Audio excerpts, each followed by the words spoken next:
Welcome to Inside the Numbers, folks, with the People's Pundit. I hate being sick because when you do, you get backed up and everything in the world happens, and you don't have time to mention it all in a 2-hour episode. Today, we'll talk about what we think is more important. I mean, the hearings with Joe Biden, of course, were important. It's just not, our niche. I will just say this, though. There is no chance in hell a Republican president would have been able to survive those hearings the other day without being pressured to appoint a special counsel. Now, here's something that's a little bit of a little confusing when it comes to that. It is not in the best interest of Republicans right now with a Democratic president to appoint a special counsel because, of course, the administrative state would just delay. Nothing would happen, as we saw with John Durham, and it would amount to nothing. That is not the case if the roles were reversed and it was a Republican president. What would happen then? We've seen that with Donald Trump. It would subvert, right? So one act of what is essentially sedition after another, in order to stop the agenda of that particular Republican president, particularly if that Republican president was legit. If it was a George Bush or, most of the other people running right now, it really wouldn't matter. They just use it to rein them in, to get them in line, and that would be it. And if they tried to do anything that the base wanted them to do, then they would put the screws to them. In this case, the best thing for Republicans would be if their Congress had balls and actually did anything about Joe Biden. For instance, if they did, you would not be hearing about indictments with Jack Smith using ancient history, codes in the law that have never been applied since, the Civil War era legislation. Even worse, if you remember, by the way, the Logan Act was something that's hundreds and hundreds of years old. It is not intended to be used like it was used in the case of Michael Flynn, by the way, Joe Biden's idea, sitting right next to Barack Obama when Barack Obama was still president. And yet that's what they've done. So here we are again. And with news that Georgia will be indicting Donald Trump on racketeering charges. Folks, Donald Trump has now been indicted more than John Gotti on, in many cases, more serious counts than John Gotti. A murderer and a don of a crime family. That's what kind of a laughing stock this country has become. And I will just say this. It's all your fault. You're not going to get any happy talk from this host. The fact is, we are about to finish up the ideological origins of the American Revolution on Sunday. And for those of you who are in the book club, you know full well, the government cannot become this corrupt without a corrupt population, without a corrupt populace. And for Jefferson, what he really feared was an ignorant and morally bankrupt populace, which they all really did.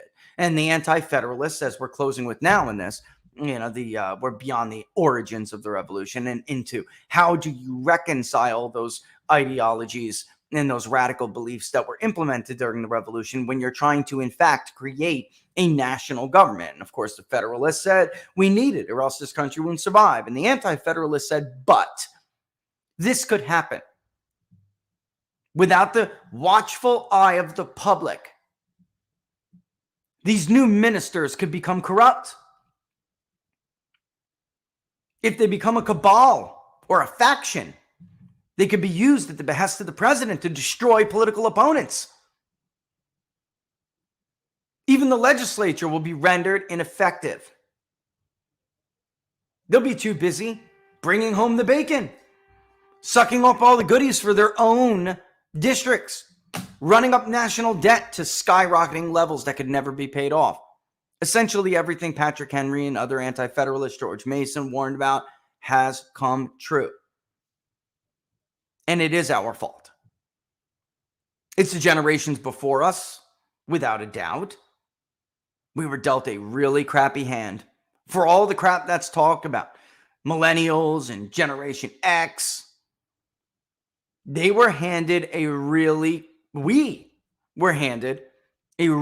crummy hand. An already disgustingly corrupt government that was not guarded at all by the flower generation. And even the generation before them believed everything they said. We need a Federal Bureau of Investigation. We need them to hunt down Babyface Nelson and John Dillinger. Really? Large swaths of the public believe those people were heroes. And now here we are. This does not happen without the fault of the public. And that's just where we are. What a joke it is. Just marinate on what I said before for a second. Donald Trump has been indicted on more federal counts than John Gotti, and in many ways, the counts are more serious. The Espionage Act.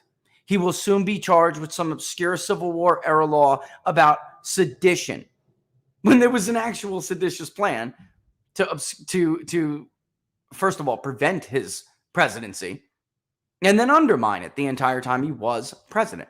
And that is called Crossfire Hurricane. That's what that was. That was an administrative coup, an attempt for an administrative coup. It didn't work. Had it, it would have been a successful coup. Meanwhile, you have congressmen from Maryland saying these agencies are here to basically protect the balance of democracy. That has never been the mission statement of these people. When you hear things like that, these guys would be terrified. And I think they'd actually be a little bit angry. I don't think they'd blame them. They would say the relationship between liberty and tyranny is obvious. Where the have you been? Where were you? What were you doing? It was your job to check that. And you didn't. Every year we hear this election is the most important, blah, blah, blah. I'm not talking about who wins and who loses. I'm not talking about one party against another party. This election will determine whether or not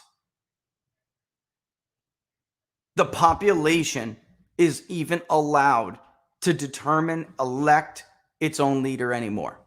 That's what is at stake at this election, in this election. We've been building up to it, but now we're here. And for those who say, we're going to talk a little bit about these alternatives. Like, listen, I'm a public pollster. If the majority of the population wanted Ron DeSantis, I would advocate for the majority of that population. They don't want him. And we're hearing more often these days. I wonder if it's going to get worse. My only question is whether or not they can pile enough on Trump that they start to actually cause fatigue or not. And that has always been a question I've been asking about public polls. But for right now, what we're hearing is how could we rely on Ron DeSantis to take down the administrative state if he needs the administrative state to win? Americans aren't stupid. Not all of them. They're not stupid. So let's talk about this campaign reboot. And then we're going to talk by the way, Laura Loomer's coming on today. They hate this woman. They hate her guts. And we're going to ask her why. I'm going to focus, there's a lot of things she's been reporting on, but that's not really, I want to go in a little bit of a different direction. I want to talk to Laura Loomer about what it's like to be Laura Loomer and do this. Because while I am always real strict, look, there's publications on the right and the left that I can't stand. I think they just put out fake news and garbage, not just corporate media, alternative media sites that are trash. But I know what it's like to be pigeonholed, to be put into a corner, and no matter what you put out there, you're constantly branded as this, like this, like that. I got a media friend of mine who says, like, they put you in, like, the right-wing ghetto or something. It's a great way to put it. And it doesn't matter how many elections you call correctly. It just doesn't matter. Because when you miss Pennsylvania by 1 point, they're going to act like you're ABC News who missed Wisconsin by 17. And I think that's what's happening to Laura Loomer here. And I think big element on the right is helping that because they don't like what she's reporting. And I really think it comes down to it. But we'll talk to her at the top of the next hour. Right now, we're going to talk reboot. We'll talk about the Republican plans with her, but in more context, it's not just Jack Smith and Democrats who want to stop Donald Trump's presidency, as I've been telling you for months and months and months. The media loves making this about party. The sooner Americans realize that this is not about Republican or Democrat or anything, the better chance they will have to cast off these shackles, because the hour is late and you really don't have time. So if you continue to let them pit you against each other, you're a Democrat, you're a Republican, you're a Green, you're a this. I'll tell you what, man, I sat and listened to Cornel West the other day, and I found myself agreeing with like 70% of what he was talking about. Maybe we don't agree on how to get there. But I'm listening to all these people I'm polling, and I'm thinking most of them, a big majority, want the same thing. Now, there is a section of the population that's just friggin' crazy, folks. They're nuts. And somebody's got to win and somebody's got to lose. The truth is, again, I can't help but to bring it up, but it's so arrogant that we feel and we talk and we act in today's age like we're smarter than these guys or something. We're stupid compared to these guys. Incredibly feeble-minded, intellectually weak. They saw this coming. Can you predict the future hundreds of years at a time? Let's get real. Could any of these idiot pundits on Fox News or CNN or MSNBC or NBC or CBS or ABC or whatever, could they do it? No way. These men were light years, and by the way, women in some cases. Mercy, light years ahead of us. One of the most staunch, Mercy was one of the most loudest voices of anti-federalism. She was right. I don't see a damn pundit on TV that could do that. All right, so let's, I don't want to skip ahead. Let's bring this up. So you got this article on Vox the other day. DeSantis is caught in a bad news cycle whirlwind, all right? This happens to presidential campaigns. It happened to Scott Walker. It happened to Rick Perry. It happens a lot. They get these so-called rising star governors. They come out swinging. They raise a lot of money, and then they just fart out because they don't have something you need to win elections called voters, supporters. Ron DeSantis' supporters we're going to look at with Iowa is Republicans, and the crossroads part of this show today. That Republicans can, and I'm going to blend the Q&A with it, folks, all right? I know we're behind, so I can't leave a whole lot of time for Q&A. But Republicans are not going to be able to avoid the crossroads anymore. They're at the crossroads. This election, they will be forced to choose. It is not 16 anymore. It's not 18 anymore. It's not 20 anymore. It's not 22 anymore. This party is in serious jeopardy of fracturing and dissolving. I see it. The pollster, David at Suffolk, sees it. Everybody sees it. Not everyone is telling you about it because the truth is secretly they want the Republican Party to fracture. They would love Democratic dominance forever. And let me just say this. If you think that they're going through all this and threatening to tear us apart as a society, to prosecute this guy so that he could become the nominee, you're stupid. You're a dumb person. If you think that Joe Biden has sick Jack Smith on Donald Trump so he can somehow 5D chess convince the Republican electorate to nominate Donald Trump because he thinks he's the weaker candidate, you're stupid. You're not a smart person. You live in a fantasy world. Nobody cares about the Monmouth poll yesterday. Nobody in Joe Biden's circle thinks he's 5 points ahead of Donald Trump. They're wondering whether or not it's time to cut him loose and find somebody else who can run against Donald Trump. What they did think would happen is they thought that they would absolutely be able to destroy this man with indictments and that he would be begging for mercy and want to make a deal to get out, to go away in exchange for not running or being, you don't run, you don't get prosecuted. How do you know? Here's how you know. But you have to wonder if the Justice Department is considering whether there is some political solution to this criminal problem, whether part of the issue here is not just that Trump has committed crimes, but that Trump has committed crimes and plans on being back in the White House. Do they consider, as part of a potential plea offer, something that would proscribe him from running for office again? I don't know.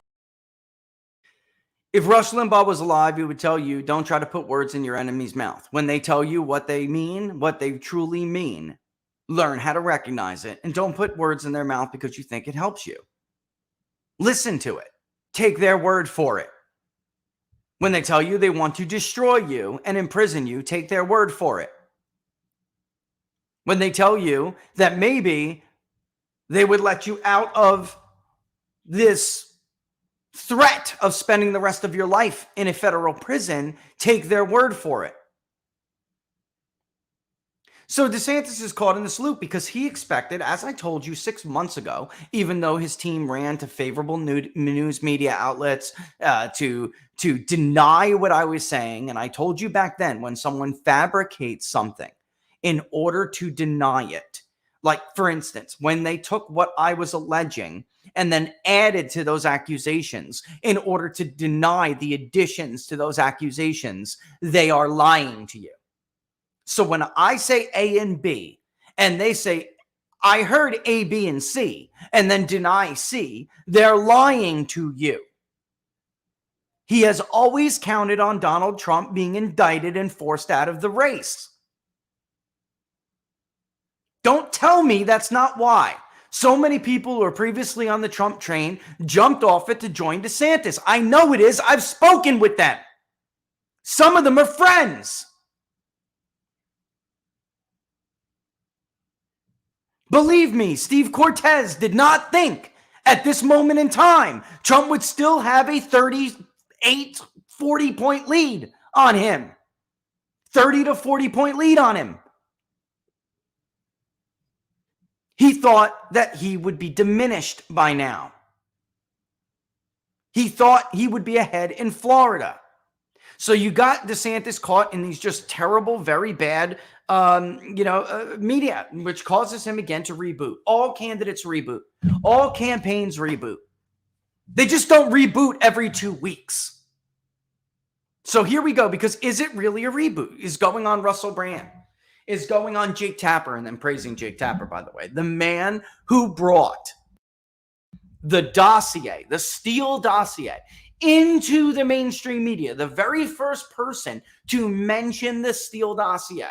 After BuzzFeed published it, after they jumped on the sword in order to get it into the public eye. And Jake Tapper, the so-called credible hard news anchor at CNN, being the very first one to bring it into the mainstream eye,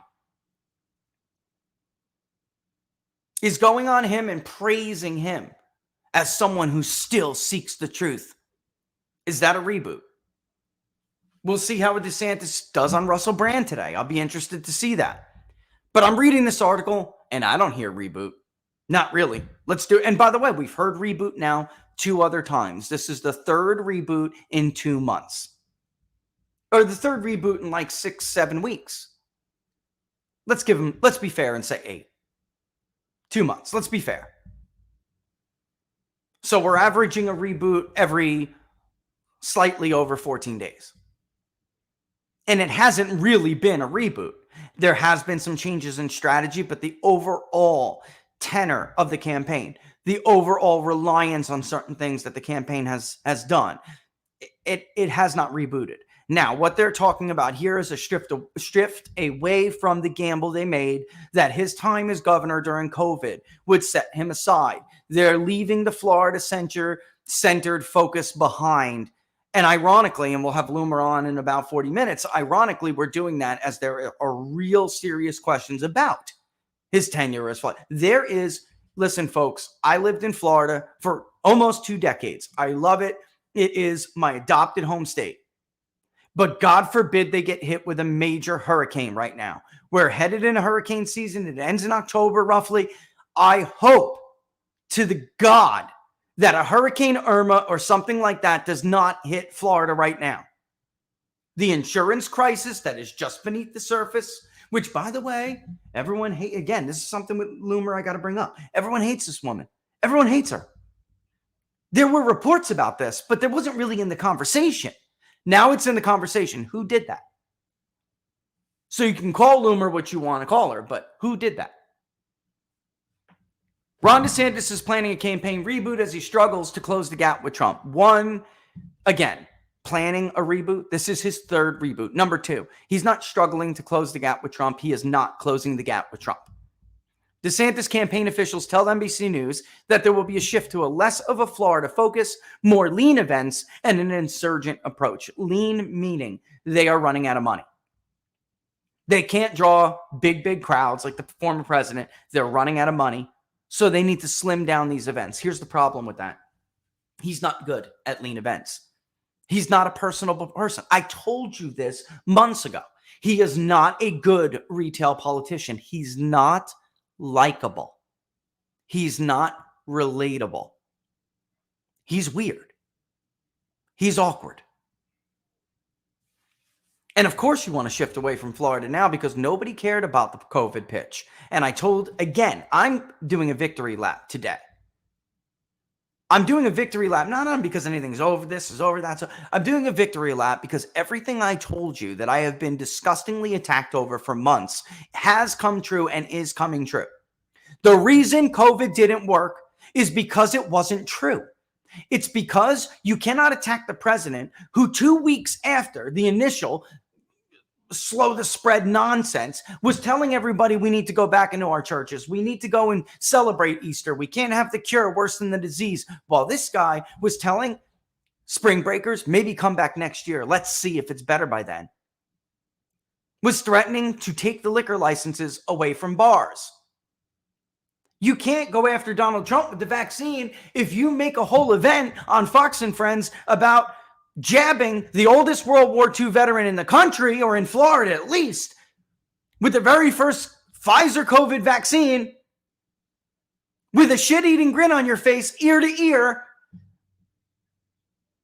and related or not, the guy is dead weeks later.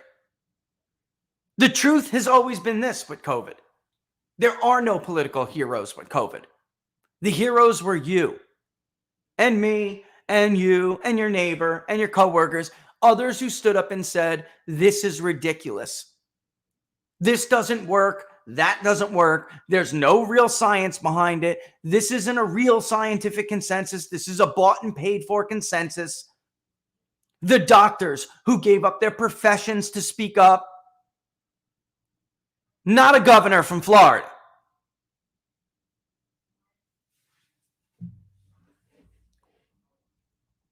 Tallahassee, Florida. Florida Governor Ron DeSantis' campaign is planning a reboot, top campaign official said, with a significant shift on messaging, events, and media strategy. The media strategy has been very clear. However, as that Vox article pointed out, even when he did the Tapper thing, unfortunately for them, they just can't take the oxygen out of the room away from Donald Trump. He gets overshadowed with not only the news of a new indictment, but Trump's reaction to it, and then the rallying behind, of support behind him over it. So it got lost in the sauce. He goes and does the evangelical forum with Bob Vanderplatz. Most of the DC pundits proclaim he did the best, even though if you looked on social media, most New Age pundits really thought that Vivek did the best. But of course, the Fox Newses, the Byron Yorks, they all thought Ron DeSantis did the best. Unfortunately for him, Trump goes to TPUSA, Turning Point's holding this huge event. They are the future of the party. Ron DeSantis skips out, and the story becomes that Ron DeSantis can't even face his own base in his own state. So far it hasn't been working out, but they have been trying to implement it. Now, messaging, wait. Expect fewer big speeches and more handshaking in diners and churches. There will be more of a national focus than constant Florida references. But that's always a problem for governors because they don't have any foreign policy chops and they have no record to speak of nationally. And the mainstream media may start to get more access. He's always been a very, this campaign, I'll tell you folks, I've tried to have surrogates on. I want all candidates on. The Trump campaign responded. Even Nikki Haley's people have been more responsive. These people think like I'm an enemy, so they don't want to have any. Anyway, in short, DeSantis will be running as an insurgent candidate. rather than as an incumbent governor. I don't know how you run as an insurgent when your entire campaign strategy has been a reliance on the administrative state to take out your chief political opponent that you have not been able to catch. And then you have this. Ron DeSantis has never been the favorite or the darling of the establishment, and he has won because of it every time. No one in this race has been under fire more and won than Governor DeSantis. He's ready to prove them wrong again. Buckle up. DeSantis campaign manager Janera Peck said in a statement to NBC News. Okay, I got to stop you there. Brian Griffin has made that statement to countless media outlets over and over and over and over and over. It is a cookie cutter response statement that they have given to every media outlet who has said, what are you going to do about your failing poll numbers? What are you going to do about your historically high burn rate? And at this rate, you won't even make it to Iowa. He just changed a few words around and added buckle up. But Brian Griffin has been saying this for months. There is nothing new here. And as this states right, Ron DeSantis has always been never been the favorite or the darling of the establishment, and he has won it every time and has won because of it every time. That is a twist of Brian Griffin's statement that says we've always been underestimated. Ron DeSantis has always been underestimated, but he's always come out on top, and we're going to come out on top again. And here's always been the flaw with that. Ron DeSantis was establishment in the House of Representatives. He did everything Paul Ryan told him to do. That is not true. He was not the favorite in the race for governor in Florida in the primary in 2018 because Republicans knew Adam Putnam as the agricultural commissioner. And by the way, guess who handles gun issues? I know it's weird, but it's true. Adam Putnam was the favorite because he was more well-known. And he didn't defy the odds because he's Ron DeSantis, who had a great career in the House of Representatives. He didn't. He had a mediocre job. He told everybody to let Bob Mueller do his job during the Mueller investigation. This is not a conservative bomb thrower, an insurgent bomb thrower. It just isn't true. That's an attempt to rewrite history. He beat the odds because Donald Trump beat the odds for him. It is a fact. He would not have been the Republican nominee, let alone the governor, which he still was having a very difficult time beating an active meth head on the down low who's under FBI investigation. If it wasn't for the last 3 rallies, he probably would have lost. And if it certainly wasn't for Rick Scott's campaign to take out Bill Nelson, he would have lost. So I don't know what kind of a reboot that is. That statement isn't reflective of a reboot.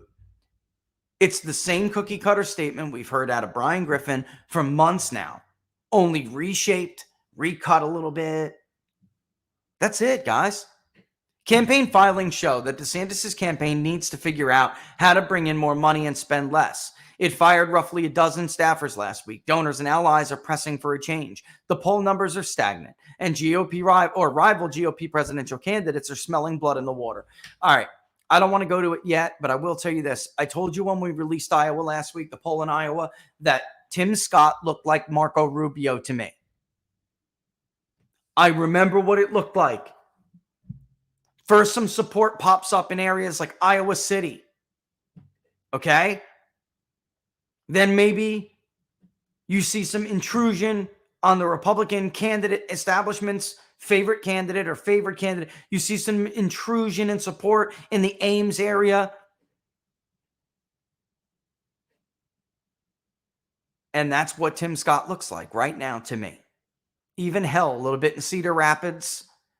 And then it's like, uh-oh. There's somebody searching. The caucuses work that way. It's always somebody who comes out of nowhere. It looks like Tim Scott. And Tim Scott is spending money in Iowa.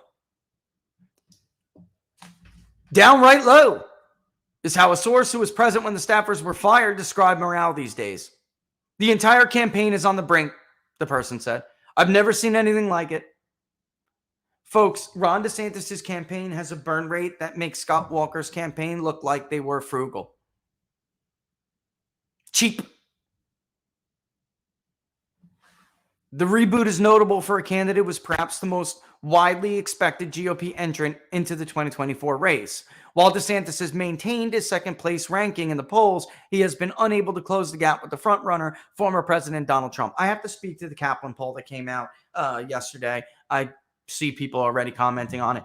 I know Dave Kaplan. I've known him for years. He was in charge of a firm called Gravis Marketing, Gravis Strategies. There were different words of it, Gravis polls.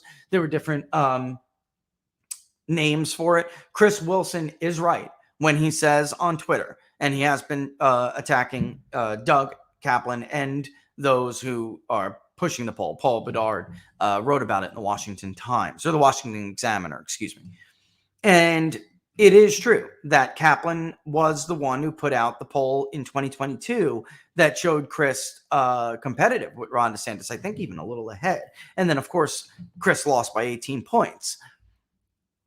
That's fine. And again, all pollsters make a mistake. I don't know. I can't say anything about him being caught doing anything wrong. The only issue I ever had with Kaplan is that I would repeatedly tell, and I mean, this is not a secret, I would repeatedly tell people at like polling aggregation websites, let me just say that, and I would tell my audience that there's just no way you got that many responses from 18 to 29-year-olds using IVR. I don't buy it, especially when you're saying I pulled a list this big from this place and that's how many calls I made. I just didn't buy it. So I wanted more information about how the online sample was incorporated when he did mixed mode. So, but I would never, without firm evidence, accuse people of fudging something like is being done now. Pointing to, and a lot of DeSantis allies have been doing this, pointing to like New York Times articles and the Washington Post, calling out other pollsters like Doug Kaplan. You can't point to Doug Kaplan's miss in Florida in 2022 and then cite the Washington Post, who is literally the co-sponsor of the poll that missed Wisconsin by 17 points. So my point is, that's why consensus matters. And that's why it is important for you guys to understand that all polls are not created equal. That's true. But that's why we have been trying to put them into camps. For instance, the Yahoo News poll that just came out, DeSantis 21 or 22, Trump 48. That is not a good result for DeSantis when you consider that when other people had Trump in the mid 50s and high 50s, the Yahoo News poll still had him in the low 40s and DeSantis in the mid to high 20s. It has been a DeSantis favorable poll. And by the way, it's an online poll. So those very same people who were criticizing some of the online samples immediately had no problem running and pointing to the Yahoo News poll today. It's just hypocritical, is my point. It's hypocritical. Let's see. While DeSantis has maintained that second place, he has been unable to close the gap with the front runner, but the hurdles remain significant, and it's unclear whether it's too late to reverse early stumbles. While some candidates have successfully shifted other tough starts, the presidential campaign trail is littered with candidates who ultimately failed to regain momentum. He will not do it on his own merit. I'm just going to say this right now. Let me put this as clear as I can put this right now. If DeSantis or anyone reboots their campaign and to a degree of success, they will not have been responsible for that. The only question at this moment is whether Republican primary voters get afraid or get fatigued. They want Trump. It's very clear they want Donald Trump. It has been clear for months. He has a historically huge polling advantage, and it's the demographics we've been over ad nauseum. If this was anybody else not named Donald Trump, Fox News, CNN, MSNBC, NBC, CBS, ABC, well, the pundits on Real Clear Politics, 538, everywhere, they would all be telling you this is over. It's over. But it's not. It's Donald Trump. And they all hate him. And they want somebody else. So they're going to sit back, bide their time, try to bide people like Ron DeSantis time, and hope Jack Smith takes out Donald Trump. Hope Fulton County with the backing of Republicans, by the way. Take out Donald Trump. Get rid of him. The trial date was just set slightly after Super Tuesday. They want, and I've been telling you this again for months, of course they want to remove him from the ballot. Of course, they will do it at the convention if they must. The very same people who are for it right now tried to do it when he clinched the nomination in 2016. It was clinched. And they were still looking for obscure rules to unbind delegates. It's the entire reason why he needed to hire Paul Manafort. There would have been no direct connection to the Trump campaign for collusion hoaxers to draw, for crooked federal investigators to draw, if the Republicans didn't attempt to steal the nomination on the convention floor from Donald Trump in 2016. Think about that. And by the way, these are people who are running the DeSantis campaign right now. Ken Cuccinelli, Jeff Rowe, Cruz Crew. If they didn't attempt to rob Donald Trump of his nomination in 2016, he would never have needed to hire Paul Manafort. Why? Because Paul Manafort was one of only two people on planet Earth living who had experience with a delegate fight on the floor of a convention. Literally. That's why he hired Paul Manafort. Without that, the Steele dossier would have been what? I mean, we all know it's garbage now, but would it have even mattered since Paul Manafort was the figure predominantly featured in the dossier as a way to connect the Trump campaign to Russia? Republicans shot themselves in the foot. Or did they? Let's go back to it. So again, if anybody reboots, it's only because they've effectively scared Republican voters away from picking the person that they want to be the nominee. Mitt Romney never, ever commanded the Republican electorate like this. Never. Donald Trump in 2016 did not command the level of support that he has right now in the Republican electorate, even in 2016. John McCain sure as hell didn't.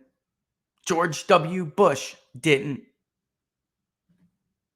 And yet they told you all of those people were inevitable, except for Trump in 2016. Leaner, more intimate campaign events. Honestly, this was always the right way to go. The problem and challenge has always been, however, that he's not good in intimate events. He's not good in intimate settings. He doesn't make you feel like he's paying you attention, like he specifically cares about your needs and your problems. He doesn't. Nobody seriously is going to argue that. DeSantis' campaign finance report flashed some bright warning signs.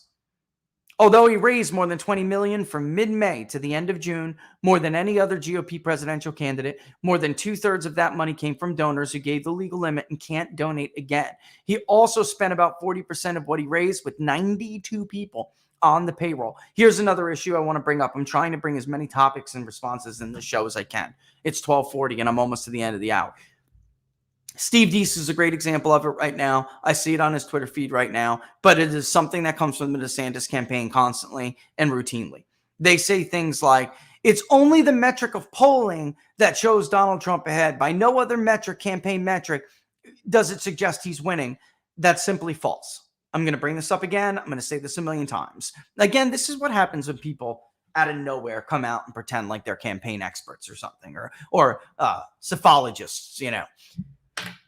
I don't care how many state legislator endorsements are rolling out today in some state in Utah that hates Donald Trump. That is irrelevant. That's just the sad truth. What matters are national offices and gubernatorial offices. Sorry. That's why, again, even I have to admit it, 538 has a scoring system. Why are they doing it? They're essentially weighting the importance by the specific endorsement. How important is a celebrity endorsement? 0. How important is a state legislator endorsement? Not very important at all. This is not a shot in the dark. This is based off of a well-known book that was based off of a well-known thesis about how the party decides. And we can go back and look at the empirical record. And when we do, congressional, senatorial, and gubernatorial endorsements matter. That's it. And by that measurement, this is one of the biggest modern day ass kickings we have ever seen. Donald Trump in Michigan alone has more congressional endorsements than Ron DeSantis has all over the country. He got all 6 Republicans in the Republican delegation. Ron DeSantis has a total of 5 congressional endorsements. That's it. Trump has 67. In the Senate, 10-1. So it's not close. It's literally 70 something, almost 80 endorsements now to like 8, including the 2 gubernatorial endorsements. Or 1. He's only got 1 gubernatorial endorsement. That's right. Or no, he's about to get 2. Right. That's it. So I just had to bring that up while we go through. That was a good opportunity to bring it up. Also, the money, which NBC News just brought up. It's actually worse than what NBC News just said, because out of the remaining 20 million, 1 out of 6 can only be used for the general election. So in truth, as Decision Desk pointed out, Donald Trump actually did outraise Ron DeSantis, because we're talking about money that can be used in the contest before Iowa, before New Hampshire. And when you look at it, it doesn't matter if you don't get to the general election. It doesn't matter what you got to spend if you don't get there. Trump, he didn't spend anything. There is by far, no, without a doubt, there is absolutely criticism to level on the Trump campaign about lack of organization and priority. I'll be talking about that with Loomer in a little bit. They have people who hate their guts advocating for them in Georgia. Donald Trump has a guy who, by the way, worked around Team Pence, advocating for him in California around these rule changes that we've been discussing for weeks. There is without a doubt, all Donald Trump has actually are people who support him, which of course matters, a pretty good thing to have. But you do need some degree of organization. You do. That's how Ted Cruz robbed him of the Iowa caucuses in 2016. Now, granted, Trump only had a few point lead going into the Iowa caucuses. So we're not talking about a 30-point lead, which is what we're seeing right now. And I'm not sure there'll be a Ben Carson-like trick, because he needed to trick Ben Carson's voters into thinking Ben Carson dropped out and that Ben Carson was, by the way, that's one of the reasons Ben Carson endorsed Donald Trump. He was so pissed. I mean, Dr. Carson doesn't get, like, he's not an angry person. I don't want to put it across like that. He's probably one of the calmest people ever. But I mean, you slighted him. That's why it was a natural fit. You told his supporters he dropped out and that he's encouraging them to caucus for you. In a caucus environment, a last-minute trick like that will work, and it did work. You still need organization to prevent things like that. However, again, Ted Cruz was down a few points. That's it in most polls. He was not getting his ass kicked by 32 points.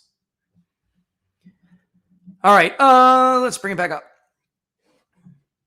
What time is it? 12:44.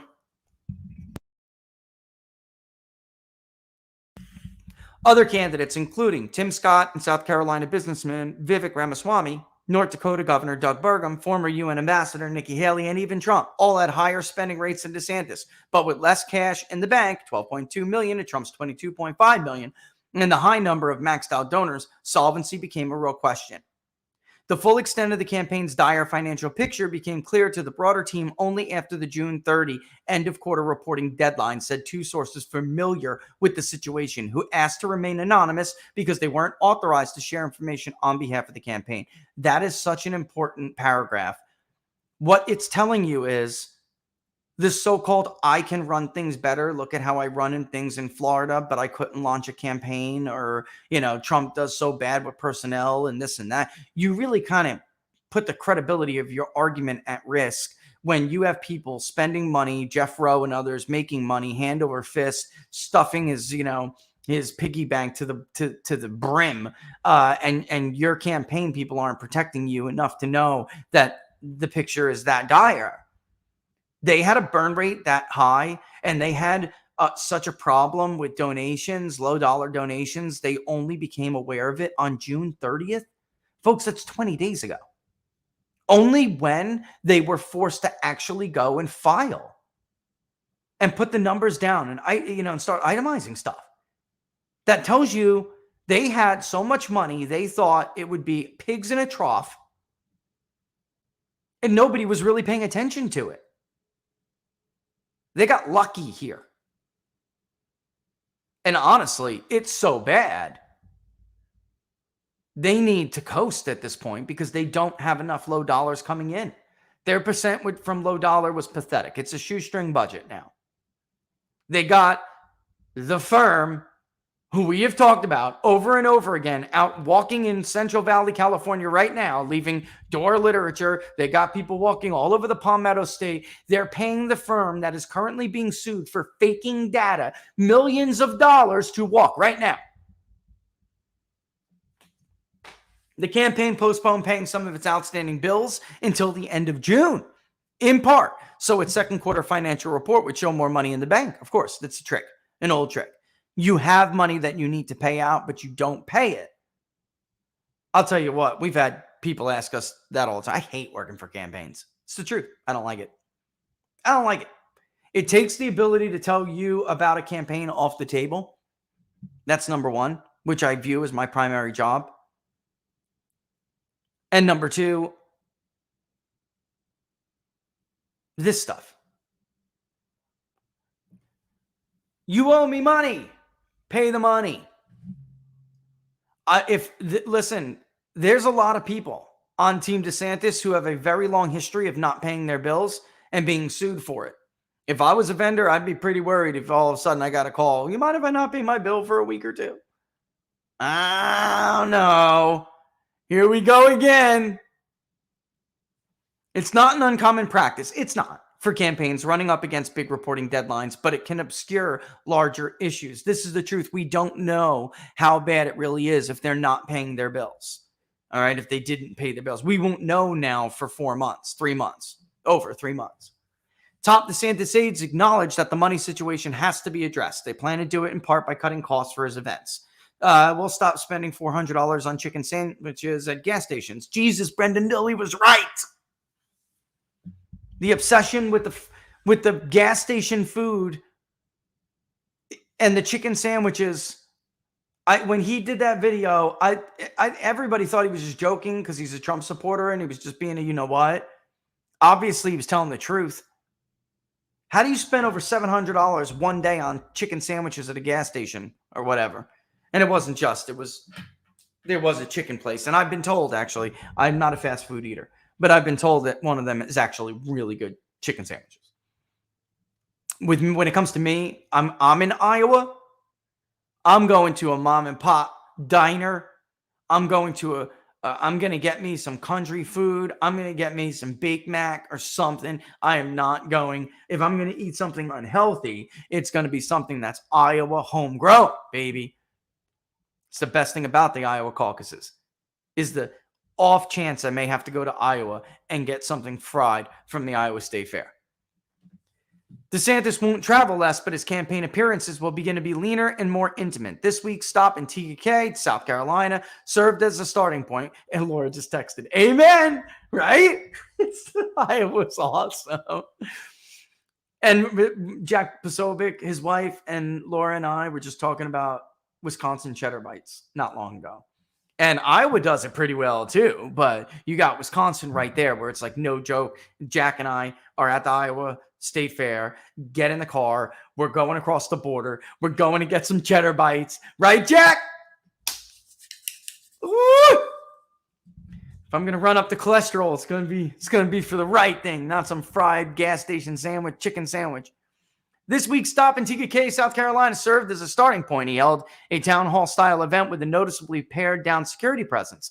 According to figures provided by the campaign, the event cost $940, but brought in $1,600 in organic donations from attendees. That's honestly not good enough. It's just not. Why? Because do you have any idea how much campaign staffing, even with firing a dozen employees, he's still got 80? It costs a fortune. It's not enough. And PACs cannot run campaigns. But they do make the Ken Cuccinellis of the world filthy rich. Going forward, expect fewer podiums and stages and more stops at pizza ranches, churches, and VFW halls where DeSantis can speak directly to voters with no big platforms or barricades blocking close contact. I remember we talked about this. It was an article in the Washington Post. It was a major contrast when it came to Trump's campaign. The problem is he just can't do this as well as Donald Trump. He doesn't perform like this. You're going to get the sycophants around him. They'll be happy. There'll be people who support him. They'll be happy. But the ability to go into a room and to win over someone, it's going to be missing. It's going to be missing. All DeSantis needs to drive news and win this primary is a mic and a crowd, Peck said. The campaign will also rely more heavily on special guest invitations from outside organizations to cut down on its own event costs, particularly ones run by a bigger pocketed counterparts as the pro-DeSantis super PAC Never Back Down. See what they're trying to do? They're going to try to use the PAC, which can raise unlimited funds, to do it again. Iowans may not like that. I'm just being honest. They already had a major issue with the attempt to use a PAC to get precinct support. Anyway, we'll see how it goes. I don't know. I'm skeptical because there's nothing you can do about a candidate who just has a problem connecting. I'll just leave it at that. The new communication strategy. DeSantis will also tweak his message. Until now, much of his pitch to voters has been centered on his accomplishments in Florida, but he will soon switch to a more national outlook. Unfortunately, he doesn't really have anything to say about that. He can say he'll be a culture warrior who will lean into it's us against the world. Does that sound familiar to you? Everything sounds like a Trump bite-off. Everything sounds like a Trump bite-off. It's just a renaming. And actually, the entire campaign launch took Trump's first 100-day agenda name. Governor DeSantis' public service has been defined by being the underdog. Here we go again. Every time he has been underestimated, oh my God, written off or dismissed, he has proven his enemies wrong, from winning a stunning upset in his first congressional race to beating Tallahassee insider Adam Putnam in 2018 to bucking the entrenched bureaucracy on COVID. He didn't buck anything. He had his own Fauci. He pumped him up. He gave him an award. The Senate recognized him at the request of Ron DeSantis. This is a load. But again, Peck has now taken Griffin's statement that Griffin has used over and over and over again. And the problem with the statement is none of that would happen without Donald Trump. He would have been a mediocre congressman stuck in Congress voting how Paul Ryan and Kevin McCarthy tell him to vote. On trade issues, TPP, he supported it. Why? Because Paul Ryan told him to. On Ukraine, his name is right next to Adam Kinzinger, pressuring then Secretary of State John Kerry to move forward with the coup. This is not a reboot. You understand what I'm saying? We have read this sentence on this show probably a half a dozen times, starting with the time that they began to claim that Trump wasn't telling the truth. If it wasn't for Trump, he wouldn't have been the governor. Of course that's the case. That's not debatable. So you can change the name. Rebooting is not replacing Griffin with Peck. And Peck saying everything that Griffin is saying or has been saying. That is Brian's statement, verbatim. Almost verbatim. He tweaks a few words, and for a campaign who just said they're going to pivot away from using COVID, he added COVID to the cookie cutter response. This is not a reboot. What it is a campaign pretending they are rebooting because they are running out of money. And here's the kicker. Here it is. Here's the real verdict. This is a campaign running out of money, pretending as if they're rebooting their campaign again. All campaigns reboot. They don't reboot every 2 weeks.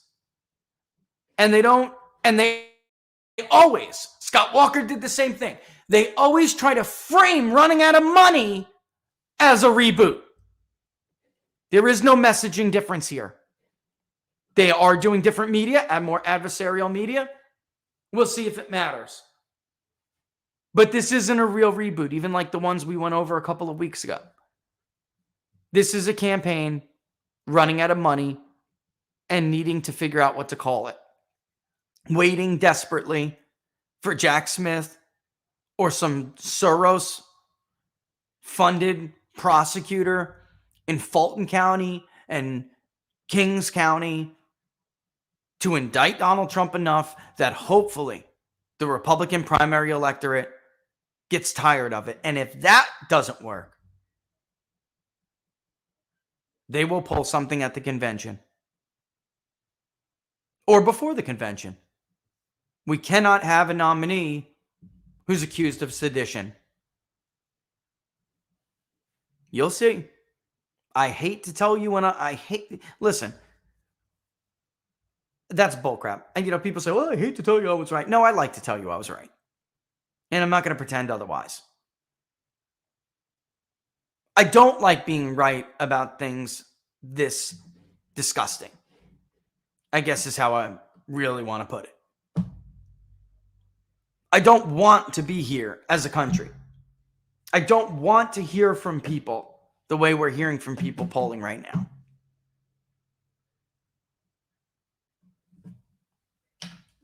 This is not a healthy society.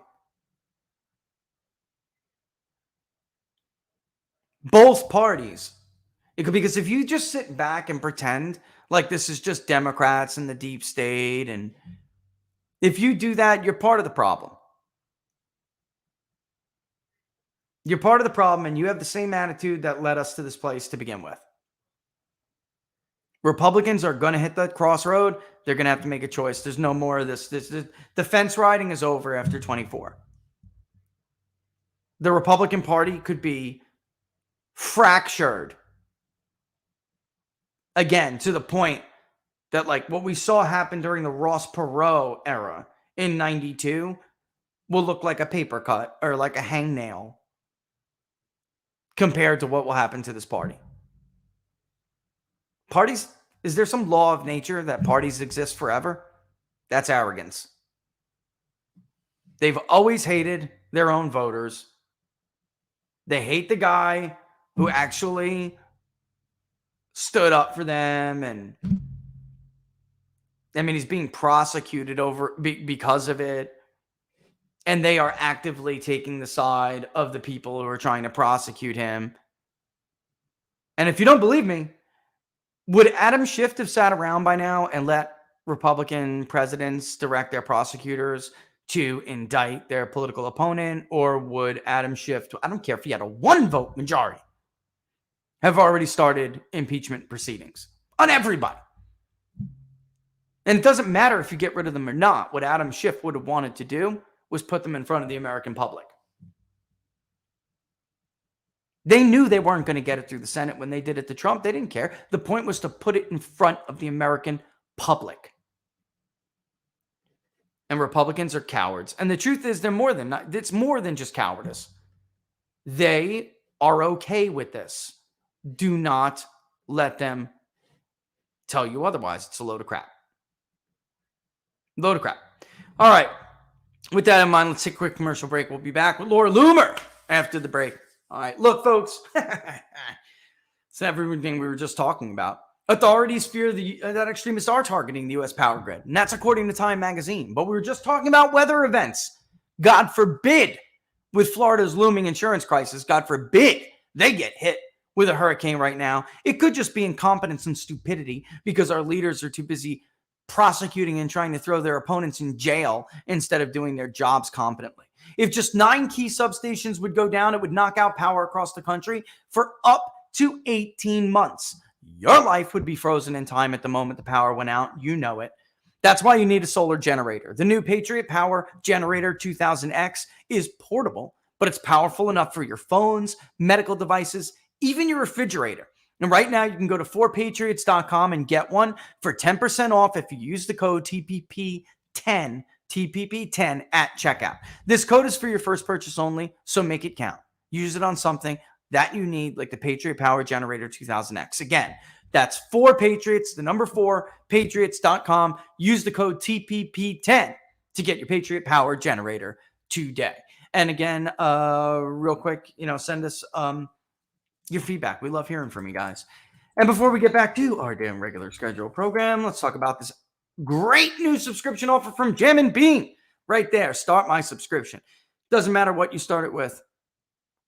Freshly ground, freshly brewed, freshly roasted, K-Cups, whatever your little heart desires. If you start a new subscription at Jam & Bean right now, use the promo code TPP4D, 40, you will get 40% off right off the bat of the cost of that initial subscription, and you will still get 10% off when your subscription renews every month, just for being PBD supporter, PBD viewer. Again, Jam & Bean, JAMN Bean.com. Use the promo code TPP40. And one more thing before we leave Jam & Bean. Remember I said in the first segment why COVID tack lines didn't work? It's because it's not true. There are no political heroes in the story of COVID. The heroes are everyday people. Businessmen like the folks at Jam & Bean. Patriots. Not only are they artists when it comes to roasting coffee and making gourmet natural popcorn, they were patriots. They are the unsung heroes of COVID, not governors of Florida who took liquor licenses away or anything like that. All right, so let's get this out of here. Again, jamandbean.com, TPP40. All right, top of the hour. I wanted to bring this next guest up because I'm looking at the attacks on her, and they go online, and they go on the social media, and then they go on their little cute blogs and stuff. And there was something like rather familiar about it to me. It's how the left treats me, and now how part of the right tries to, because they feel like they need to discredit me because the right trusts me when it comes to data. Not that I ever considered myself a Republican pollster, but I was always much more fair and much more accurate to people who were treated unfairly by this profession. And I feel like I'm looking at this like weekend in, weekend out. I'm watching her come out with these stories. They hate her guts because she really is telling, she's over the target. And it's like she's telling you the things that they don't want you to know. And then they're pulling the same thing that I see. It's the same tactic. And, it's amazing because they're actually using tactics. If you ever read Cheryl Atkinson's book, The Smear, that's what they do. And so they hate her because she's a thorn in their side. And whether you want to admit it or not, Laura Loomer has done damage to the DeSantis campaign and has come out with stories that stick. They have legs. So I wanted to bring her on and talk about some of her stories, but also, just what the experience is that I was just talking about, actually, because I know it's a different industry, but I know what it's like. So without further ado, let me bring her on. Laura Loomer, ladies and gentlemen. Laura, thanks for joining us. I'm excited about this. How you been? Yeah. Thanks for coming on. Thanks for having me on. I appreciate it. It's great to be here with you. Before we get into some of the stories, because I brought one up before, which was the insurance issue, which is something, if you live in Florida, people in Florida have known about it. It's in the news, but it's not in the presidential discussion until Laura Loomer brought it up. Then it's in the president. Now it's part of the primary debate and part of the greater discourse about this election.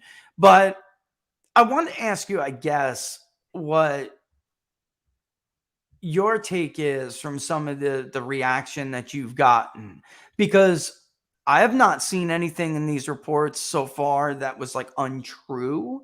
So they just come up and dig up like the old stuff, right? I mean, this is what they do. This is like their MO. So they're not actually going after some of the claims, whether it was the California GOP and now the insurance stuff. And I watched the video you did the other day, inviting Ron DeSantis to go back to Florida and deal with like these 5 issues. Some Right. nobody's talking about. Now they are, and nobody really actually goes it goes against you and approaches you on those things you're reporting. The attacks are personal. And I wanted They don't ever counter, right? Any of the That's right. facts, as you sasaid. So the evening of 4th of July, of course, I'm up late like I usually am. And it was like 2:00 in the morning and I broke the story because I'm like, okay, I'm going to set off my own fireworks on 4th of July, and everyone's going to be busy on a holiday weekend. So I'm going to put this story out, right? That's going to catch them all off guard and they're going to freak out. So I break the story about how Jessica Patterson and Harmy Dillon and Sean Steele have this plan to have this secret meeting on July 29th, which now, they're trying to pretend is now wasn't a secret, even though Harmy Dillon had to come out and issue this whole statement about it regarding changing the rules in California for their winner-take-all process with regards to the allocation of delegates in the GOP presidential primary. So first, people are like, Laura Loomer's crazy, right? And you have Harmy Dillon not even tag me or say my name, but pretty much just insinuate and say, oh, don't listen to people who are crazy, posting conspiracy theories and misinformation. And then 2 days later, right? Turns out I'm right. And then Steve Bannon starts talking about it, and Harmeet has to do an about face and issue this statement over email saying, oh, well, I regret that this was done behind closed doors, and I'm trying to distance myself from Jessica and Sean, and I actually do support it, but the RNC is requiring us to change the rules, and, just like all this bullshit. So nowhere does anyone ever give me an apology and say, wow, Laura Loomer is right, even though this is, a story that could really honestly steal the nomination from Donald Trump prior to a general election. And so they do the same thing over and over again. I was probably along with Roger Stone, the first person to really start attacking Ron DeSantis. I showed up to his book signing the day his book came out when he was doing that fake book tour. And he had the cops called on me and the people that I was with for simply supporting President Trump. And, oh, Laura Loomer's crazy. Oh, DeSantis isn't going to run. She's just trying to divide. And she's just bitter and she's crazy. She's actually a secret Democrat operative. And it's just a problem where a lot of people in the Republican Party, when you're right and you're over the target and you're talking about things that they don't want you talking about, kind of like you are too, they'll just say things like, oh, well, that person's crazy. They can never dispute anything that I say, even though I offer them many opportunities to speak with me and counter what I'm saying, but they can't do it. It's always like, oh, she looks like a plastic surgery addict, or, oh, she is crazy, or, it has nothing to do with the substance of my actual reporting. So it's just a cancer within the Republican Party. And it's why I honestly can't stand the Republican Party anymore. And I tell people, the only reason why I'm actually registered as a Republican after, being a lifelong Republican is so that I can vote in Florida, where we have closed primaries for Donald Trump. But I swear to God, the day after I vote for Donald Trump in the Republican primary, I'm burning my GOP voter registration card. And I'll probably just register NPA because the party's dead to me. What exactly has the Republican Party conserved? They're not even supporting Donald Trump. They claim that they are against weaponization of government. And yet the one thing that they could do, the one thing that these people could do in the Republican Party to actually prove that they are anti-weaponization of government is to endorse Donald Trump. But they won't do it. They're trying to change rules, and you have California and you have Florida now. Last-minute rule changes and these procedural gimmicks, and then they gaslight you. And I've seen them do it to you, Rich, where you put out polling information and you're like, why is the GOP putting $20-30 million behind this Senate race that we have no chance of winning? And you show the numbers, and then everybody acts surprised when, at the end of the 2022 midterms, we already told people what was going to happen. The GOP base doesn't like Kevin McCarthy. They don't believe the election was stolen. When I say they, I'm talking about GOP leadership.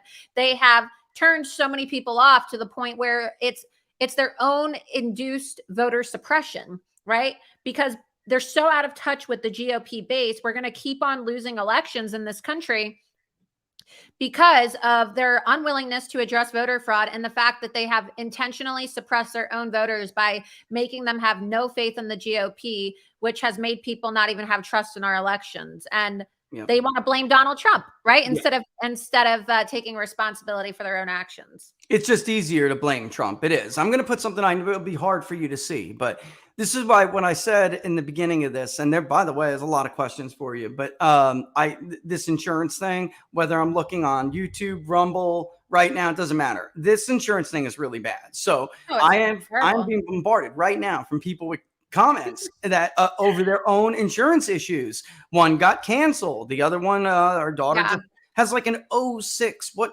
model was that? An 06. And this is a taboo issue. They don't want to talk about this because the Florida legislature, they say, oh, these are Democrat talking points. And it's like, I'm really the first person in Florida and the Republican side to like bring this issue to the forefront because they don't want to talk about it. The Republicans in the legislature have been bought off and they've been told that their legislation will be vetoed and attacked by Ron DeSantis unless they go along with the insurance companies here. And they take money from the insurance companies, like they've accepted millions of dollars of donations from these companies. And as a result, the insurer of last resort, Citizens here in the state of Florida, is insolvent. And every single week, another insurance carrier is deciding it's too risky to do business in Florida and they're leaving.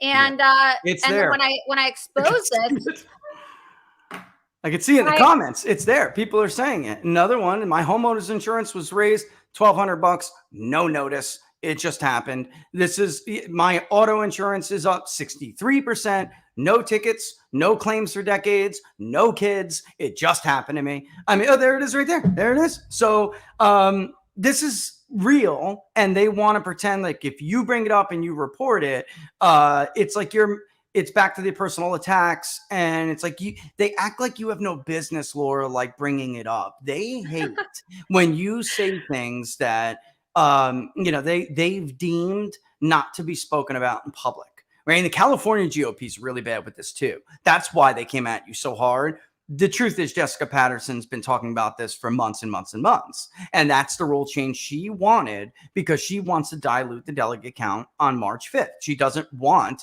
Donald Trump to trigger the winner take all rule. She hates his guts. And everyone knows it. But you're just not allowed to say it publicly. And if you do, oh my God, it's everywhere. And here's the reality. I'm going to put this on the screen.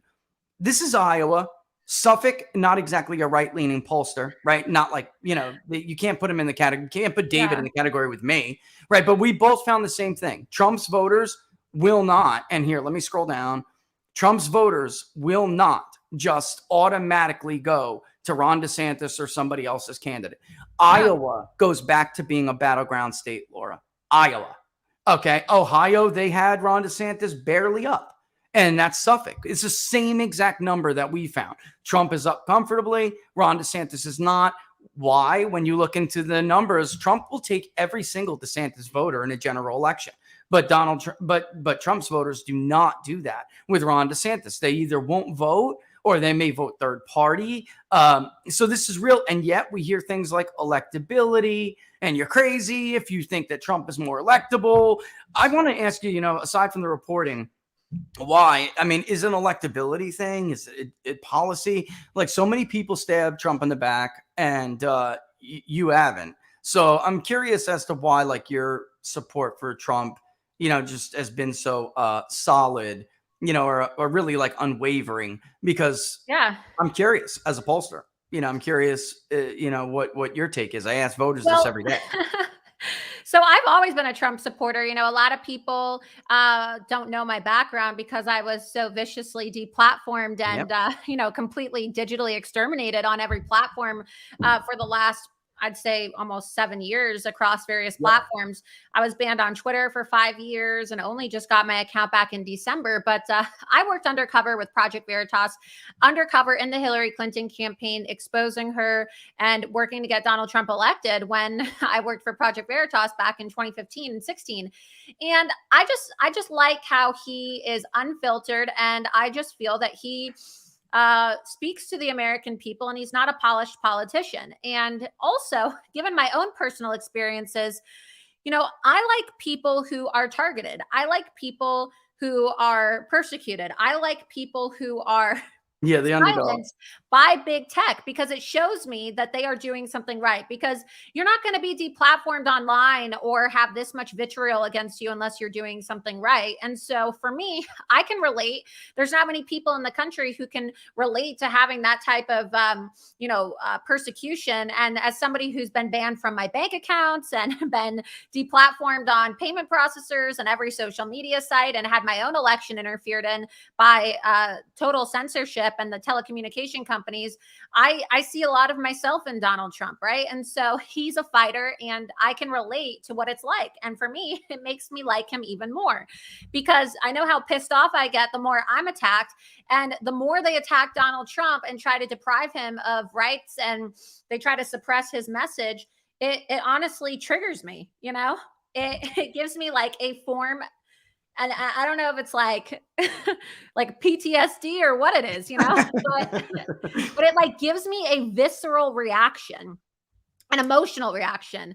And I just feel like I have a commitment to Donald Trump as somebody who has experienced this level of vitriol, to fight for him, right? Regardless of what I get in return. And I'm not getting anything in return. Like, I know people say, that was going to be my next question. Laura's a paid operative. And Laura's, I was supposed to be hired by Trump. He did hire me in his office until there was a hit piece that came out in the New York Times about me. And, some of his staffers tried to poison the well there.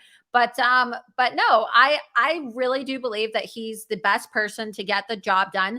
And also, every single American understands what it's like to have something unfair happen to them, whether it's financial, whether it's personal, whether it's legal. And the more that you try to villainize somebody and you rig the system against them, the more ordinary people who have had a system rigged against them are going to be able to relate to him. And the GOP establishment thinks, oh, no one's going to relate to this billionaire politician that opens his mouth and is being indicted and arrested every single week, right? No, actually, a lot of people are going to relate to that, because how many people have been targeted by the government? How many people do not trust the government? And when you incorporate that level of distrust with nonstop anti-Trump media reports and government persecution for minuscule things, you're making the wheels turn in people's mind, and they start thinking, wow, that's crazy. If they can get away with doing that to Donald Trump, they're going to do it to me. Else? And that's why you're seeing him. You're a pollster. Yep. He is skyrocketing in the polls. The GOP said, we can't have a candidate as a nominee who is indicted or arrested. Why? Oh, because he's unelectable. Well, every single time, and you can confirm this, that he gets indicted, he shoots up another 10 to 12 points in the polls.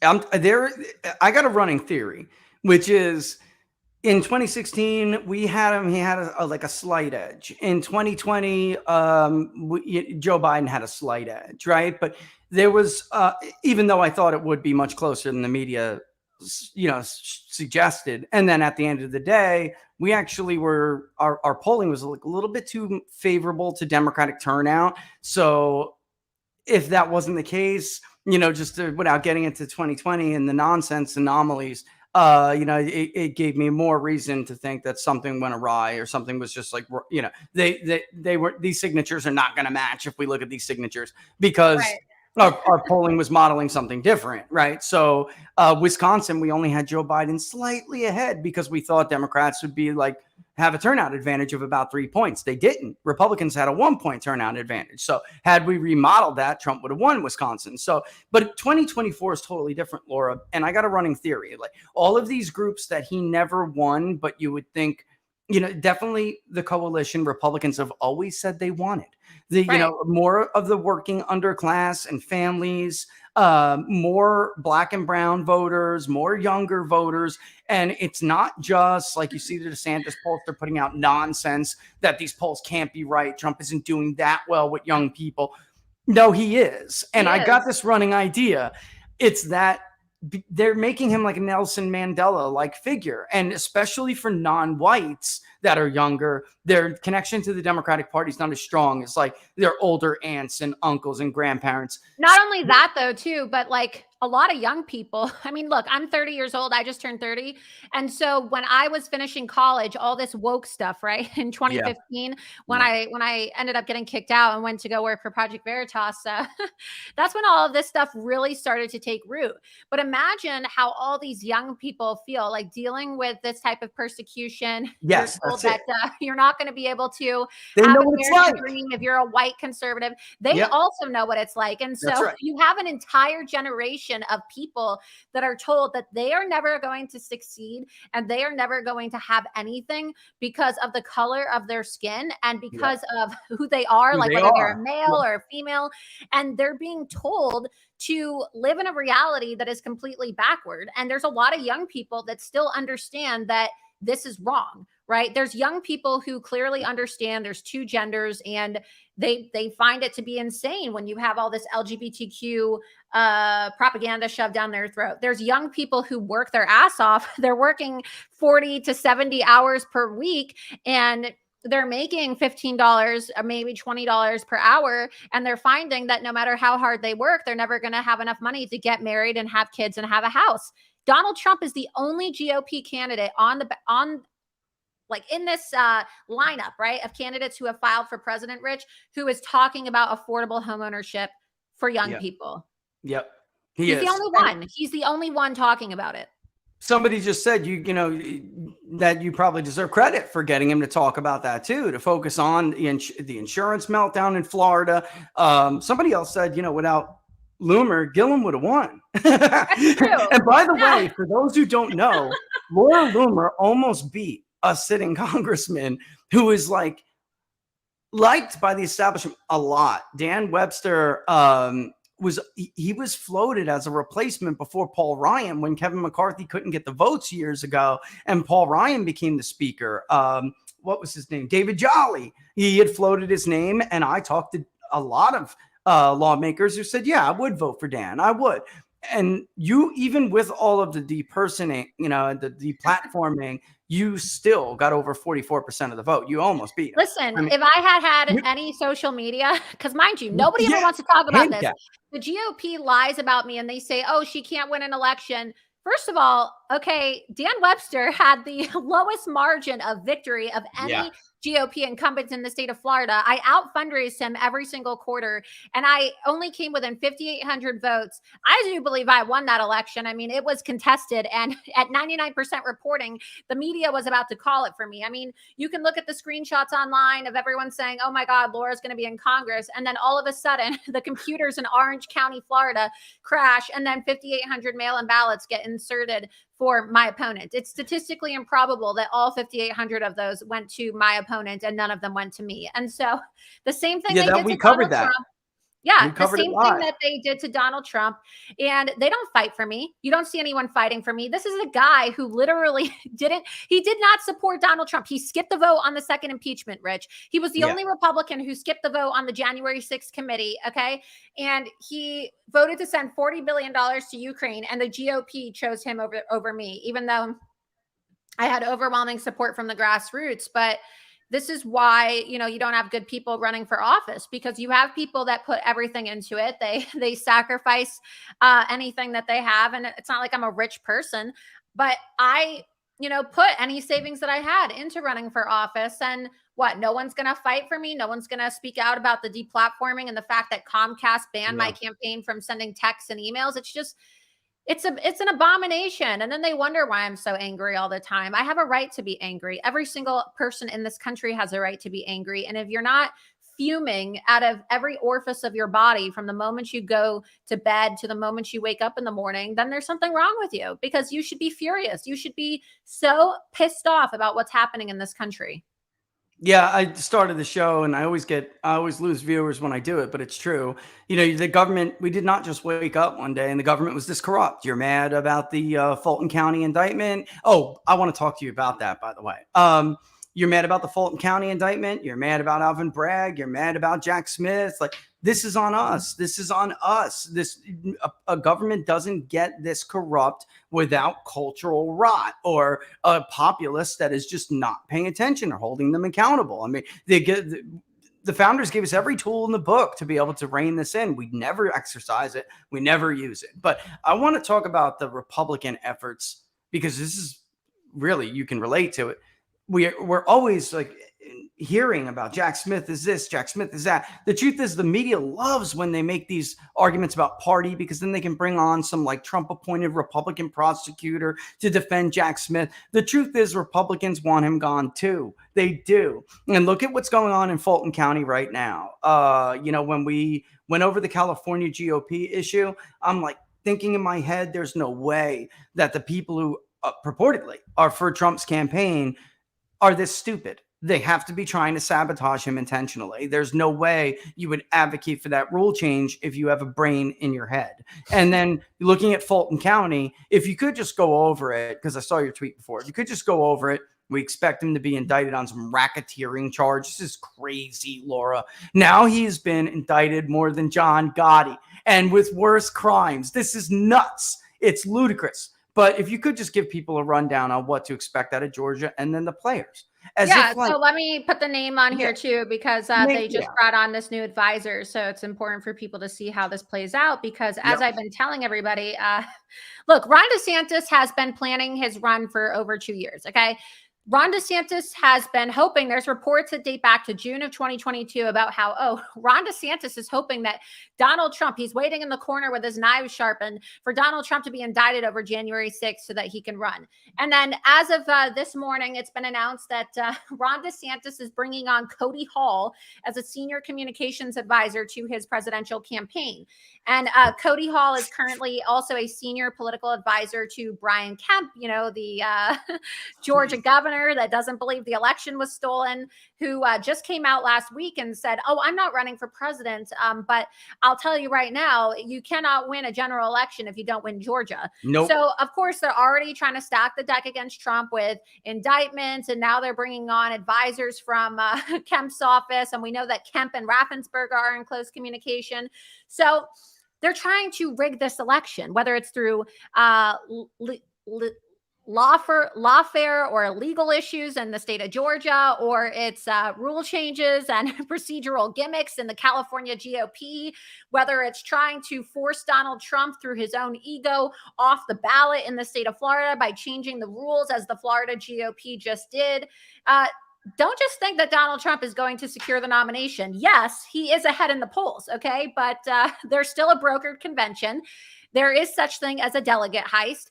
And as we saw, certain states have certain laws with regards to keeping candidates off the ballot via charges of seditious conspiracy. Yep. And I always said, as somebody who was reporting on the Proud Boys trial in Washington, D.C., that they were going to use the precedent established in the cases for the Oath Keepers and the Proud Boys to bring a case of seditious conspiracy against Donald Trump in an effort to deprive him of even making it to the general election. Yeah, Julie Kelly did a great job on that too. I remember over a year ago being on her show, and she was asking me the political impact of it, but also, this is as somebody who's following the law. This is what I see they're doing. As a pollster, don't you think that would be also from a political point of view? Wouldn't that be their obvious choice? Their obvious agenda. I don't know how anybody would have thought otherwise. Of course they were going to do this. Of course look at what they have done to stop this man and his agenda. I mean, if you still think Wuhan came from a wet lab, you're an idiot. Like I don't know what else to say. And the DeSantis folks, this idea there's some 5D chess going on, and really Kemp and Biden and others, they want Trump to be the nominee because they can beat Trump easier. So they're indicting him so he wins the primary. And to me, man, lay off the pipe. I don't know what to tell you. This is just insane. They would not be doing all this unless they were afraid of him. They're afraid of him. They're afraid of him. And Look, people, I have Democrats all the time that tell me, oh, I can't stand Ron DeSantis. And yet, if Biden gets the nomination and RFK doesn't, then I'm going to vote for Trump. Right. Yeah. Because they're Democrats that understand they may not like Donald Trump's personality or the way he says things, but they like him because at least he's real. Yeah. And this idea that You know what Democrats to don't like expect. Donald Trump is a complete farce. I mean, they rigged the election for Bernie Sanders in 2016 and gave the nomination to Hillary Clinton. And then you had a bunch of Bernie Sanders populists, even if they are somewhat socialist, okay, defect and come over and vote for Donald Trump. Huge. So this idea that Donald Trump is not electable is absurd.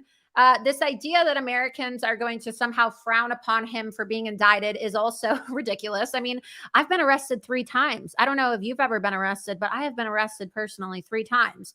Oh, okay. yeah. And I'm not afraid to say it. Like, I have been cuffed and booked 3 times for my journalism and my activism. I've never done anything violent, but yeah, I've been arrested. So what? A lot of people have been arrested in this country. A lot of people don't talk about it, right? But a lot of people have been the victims of persecution, or maybe they made a mistake, right? I don't think that I ever made a mistake. In my case, it was just a rogue prosecutor who wanted information. They screwed you. That's it. You know? So in my case, right, I got arrested for my activism and for free speech stuff.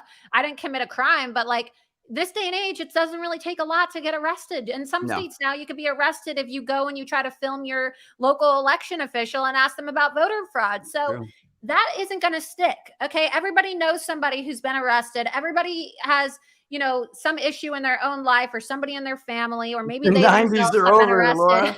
The 90s are over. It's just like the age of your polished politician are over. We have people who are getting away with having sex tapes and orgies and cocaine parties. We have Joe Biden's son doing cocaine on the roof of the White House, okay, for official White House events on camera, and that's still not enough to make somebody resign. We have politicians that are talking about getting rim jobs from ISIS brides that they're cheating on their wives with, okay? Like, we are not living in the 80s and the 90s anymore. That's a real story. I wish I was making it up, but yes, that is what our elected officials are doing. So I will take Donald Trump being arrested and indicted any day over any of these establishment politicians who are all criminals in their own accord. Yeah, we're just at that point in our history now. You know, I have played a clip a couple of weeks ago, the Mexican president. He was so blunt. He said, of course, they're going to try to arrest him. I've been through this myself. You know, it's up to the American public to elect their leader. They don't want that. So they're going to, and they're afraid of him. So they're going to try to do this to keep him off the ballot. Even the Mexican president can see it for what it's worth, a narco state. So, I mean, we're just at this point in our history now. And I think Americans have been, you know, I just don't think it matters. A lot of this is baked into the cake. I got to ask you this, and I got a lot of people in the chats are asking, because we have our own opinions over here about MTG. What is your deal? Like the other day, she goes on Twitter and she does exactly what I just said not to do. Jack Smith only indicts Republicans. Well, no, he doesn't. That's not true. You just stepped right in it again, and now you're going to make everybody look like a fool.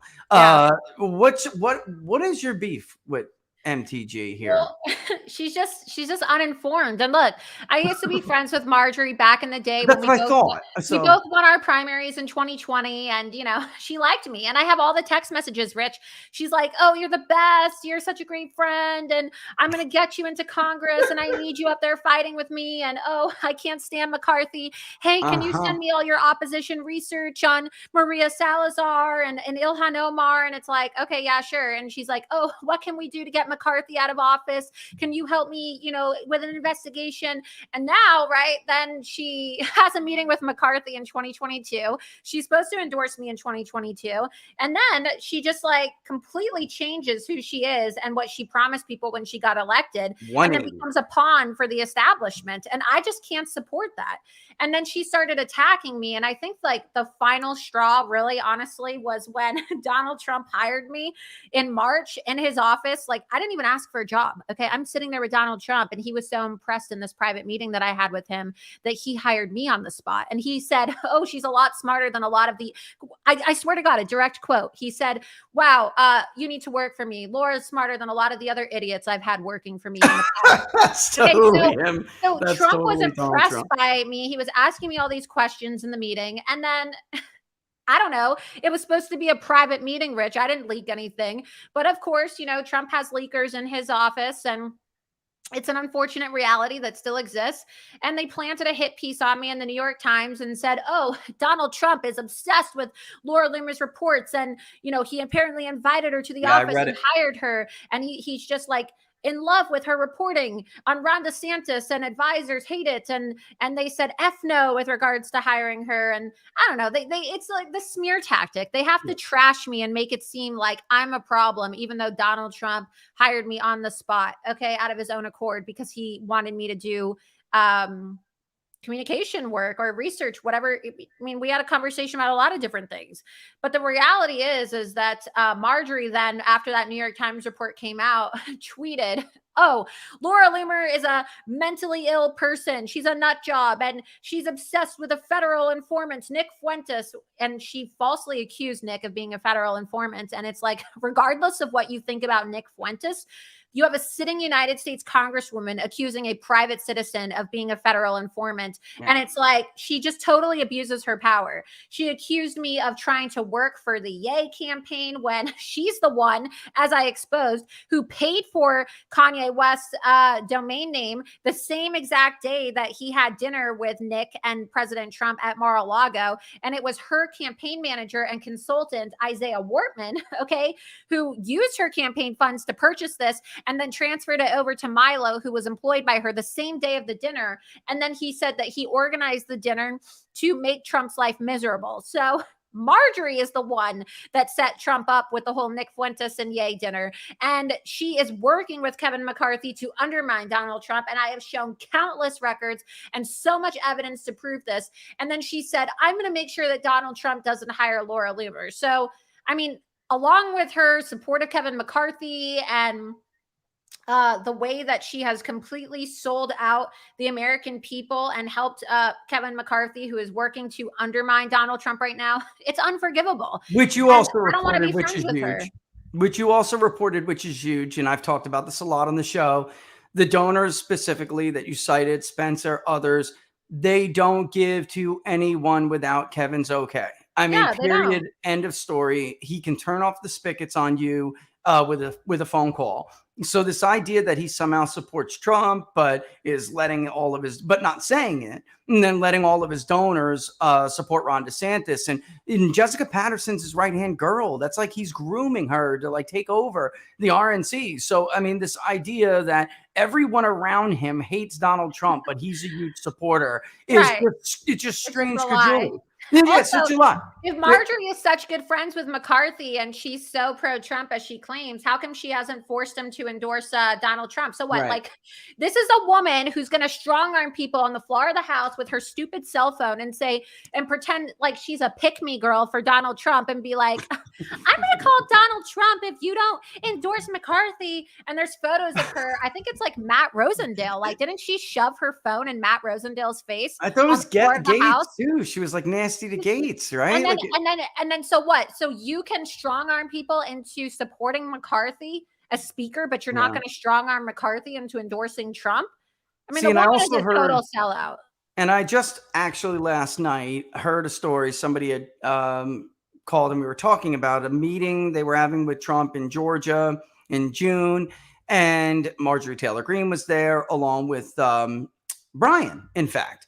And what this particular person was doing was kind of raising the red flag.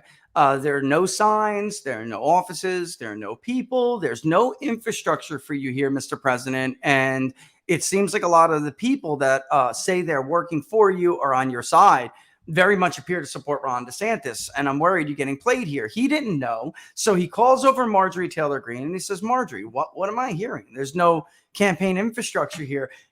fix this, do something about this. Who did you hear this from? I don't know if I should blow her up, but believe me, it's true. It's true. Marjorie isn't going to tell Donald Trump the truth, and that's the problem. Is look, I love Donald Trump, and she went to go delegate to somebody else actually, and that person I heard it from was like, no, don't tell him, because she and others, and you do as well, suspect that he very much is on the DeSantis team. So it's like, how do you have these people who are under? Oh yeah, I know exactly what you're talking about, especially. So then yeah. I mean, this is one thing the Trump campaign's got to fix, Laura, because I know you don't want to make enemies. Like if you're Trump, you don't want to go through 16 all over again, but you cannot have people like Marjorie Taylor Greene trying to build your infrastructure in Georgia. If her instinct is to pivot and ask somebody everyone knows is supporting Ron DeSantis how to fix this issue. This is crazy. And I don't mean to give people who are Trump supporters in the audience any bad news here or doom you, but I'm just telling you the truth. That's the truth of it. I call her Marjorie. I call her Marjorie Trader Green. Okay, that's what MTG stands for. And then I say, MTG is pronounced. It's pronounced MTG, like an empty suit. Okay, so that's how you pronounce MTG. MTG, because that's all she is. Her head is empty. She sounds like a hick. I mean, not to be disrespectful, but the lady sounds like total white trash when she opens her mouth. And she goes on MSNBC and she is a total embarrassment to the Republican Party, Rich. I mean, today, I don't know if it's a Jack Smith comment that you're talking about with regards to Jack Smith, but it's like she says things that and because she's been groomed to be a mouthpiece, right, for the party under McCarthy, she just makes it seem so low class and so like it just makes it seem like our messaging is completely non-factual, right? Because you're right. She doesn't have any regard for the truth when she speaks. The other day, she said that she's never voted to send money to Ukraine, which is a lie. Okay. Yeah. She does these things like Bible study, podcasts, and, tries to present herself as like some wholesome Christian lady, even though, she got divorced halfway through her congressional term for having all these extramarital affairs, cheating on her husband, which are well documented, by the way. And then she goes, oh, well, on this episode of my Bible study, we're going to talk about how I've never donated money or voted for money to go to Ukraine. Listen, lady, you literally just sided with Kevin McCarthy in voting for the National Defense Authorization Act, which authorizes another $300 million to Ukraine. Okay, yeah, she lies through her teeth. She lies through her teeth, and it's time for people to start calling her out on her bullshit.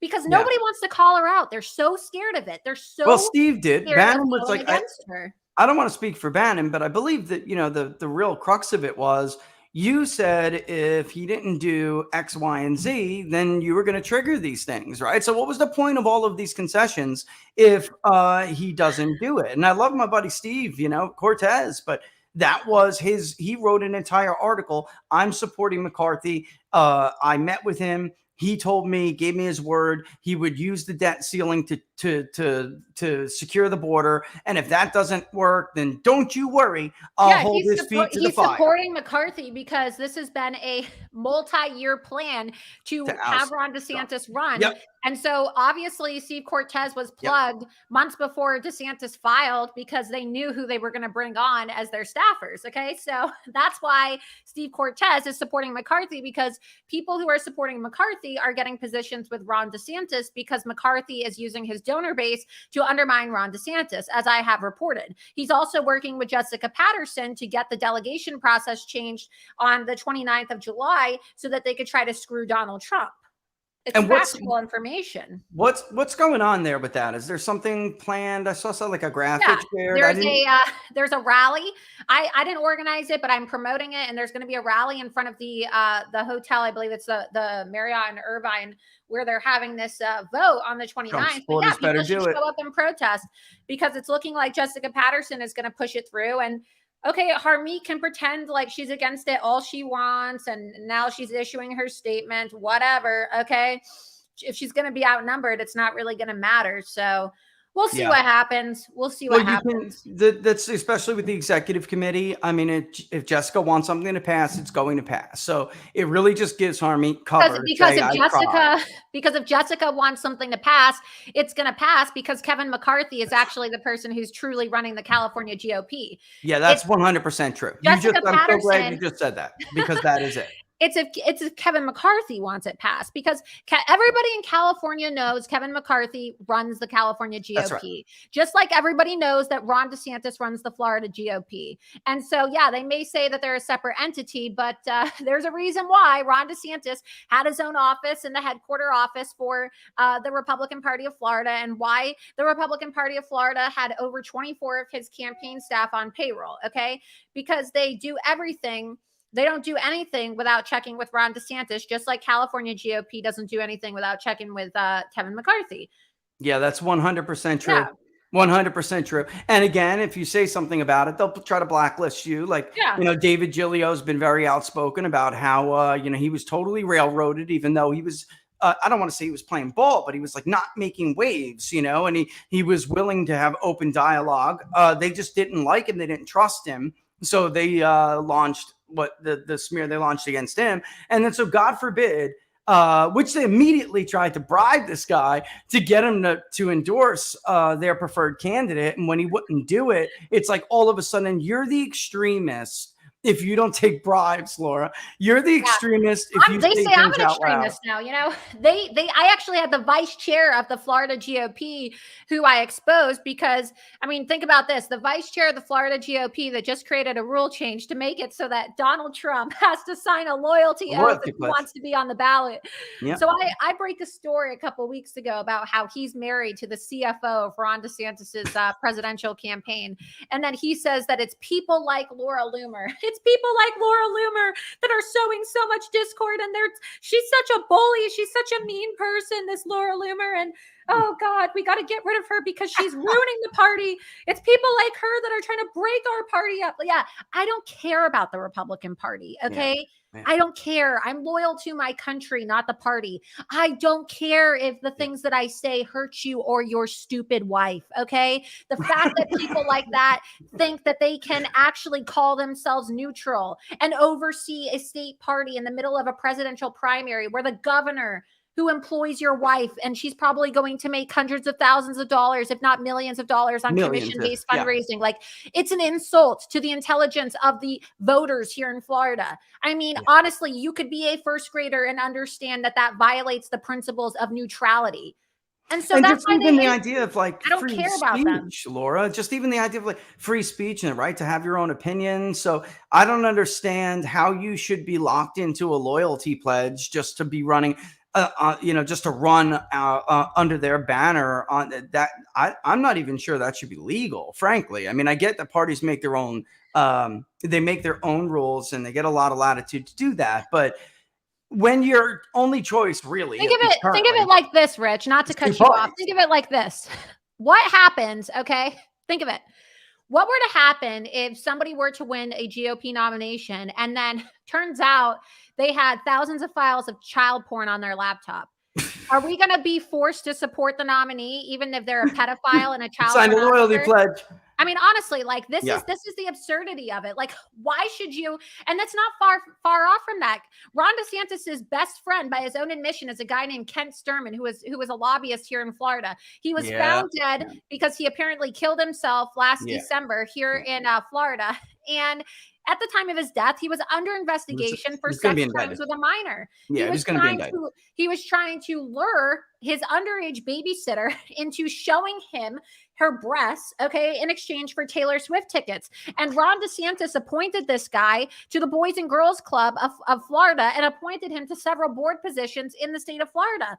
So I'm sorry, but I really don't want to take an oath to a guy that as a prosecutor in the Navy cut lenient plea deals for child porn crimes. Okay, look it up. It's true. I have a video coming out about it today on my Rumble channel about how Ron DeSantis has enabled human traffickers and child pornographers. I don't really want to vote for a guy who's best friends with a pedophile. I really don't. I don't want to vote for a guy who is tied in with all these corrupt insurance companies that are forcing seniors out of their homes. I really don't. And I don't care if that makes me a bad person, because the fact that the party wants you to compromise your own morality and your own loyalty to your country to support somebody that doesn't share your values shows you how wrong the Republican Party of Florida and every state GOP currently is by pushing these loyalty oaths. It is so wrong and morally bankrupt, Rich. There's something ironic about them talking about loyalty pledges. Anyway, this is a party that for 6+ years has done everything in their power to be disloyal to their own, leader, the people, their people's chosen leader. They've done everything in their power to be disloyal to him. So it's just irony anyway, or audacity that they would even bring up loyalty pledges. That's nuts. The minute when you